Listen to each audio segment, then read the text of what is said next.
Toyonoshima has become the latest ex-wrestler to enter the YouTube fray, launching his new channel with a quizzing of the Ex-Takakeisho, even getting newspapers to publicize. Coach Minatogawa played to the Toyonoshima crowd, of course, claiming he'd liked to have fought his interviewer. "How did you manage to pierce your foes on the inside so damn well? What was your mechanism, I wonder?" the ex-Ozeki began. "I'm normally confident guys just can't get on my inside, but I wonder if you could have done," he added. Toyonoshima countered with, "But I'd be up against your pushing and thrusting with those perfect angles and that perfect rhythm. And amid all that, you'd be whipping out your thrust over on me too. True, I did wonder how so many wrestlers fell for it, and would like to put myself in their shoes and see how I fare. You'd probably have an easy time of it against me." "No, Takakeisho politely shot back. "We've never even trained together, so you'd be an unknown quantity. I'd be most under threat in the charge, and hence be looking to thrust you away so you couldn't get those arms inside. But from the videos I've seen, you'd be pretty awesome at that." When asked to expand on that famed left thrust over, the 4-time title winner replied, "I just wait for my foe's feet to align. Even if they try really hard to start in diagonal stance, the more times we clash, the more their feet become parallel. That's when I pounce. I would give the impression I was simply charging in with my head slightly low, but I was actually watching their feet. However, Toyonoshima, I don't think I could have fooled you with that, as the moment I'd have opened out my left, you'd be straight inside that armpit. I lost a few bouts that way, I can say." In more traditional media, Onosho has let us in on why he's making this Mainomi-style leap from sumo to horse ointment cosmetics, and it's only slightly to do with horsepower. "My skin condition is not the best, and it's been helped out by horse ointment many a time," Onosho revealed to Nikkan Sports. "I'd like to help out people with similar skin.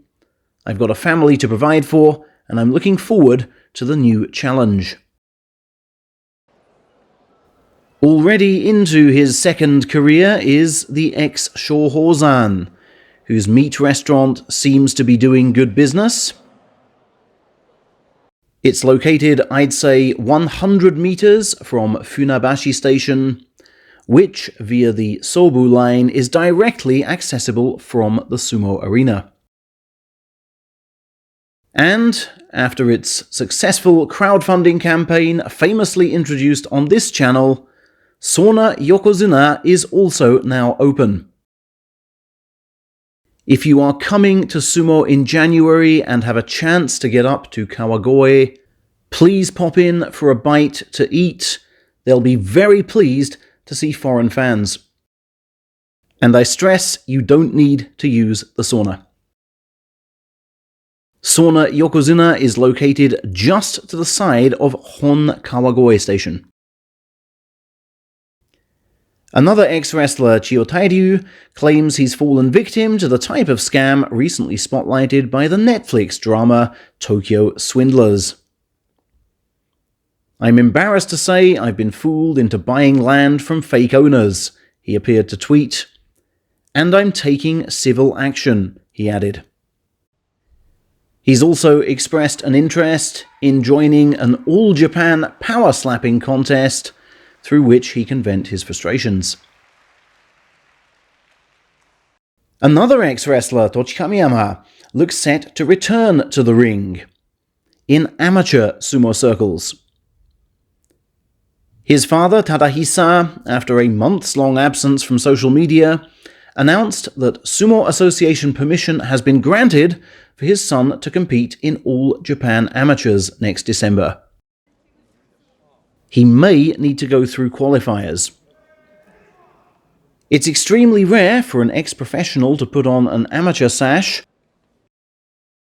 I've seen it done at international events held overseas, but never actually inside Japan. 'Twill be a thrill to see how the ex-third-tier man does. And heading the other way, from amateur to pro sumo life is Masaharu Goshima, the East Japan Student Champion of 2024. We've had fun following him on my Patreon over the past 15 months. He's got quite a cult following there. And he'll follow his Takushoku Uni seniors, the Suguro brothers, into Fujishima stable. This is a taster of how Goshima fights.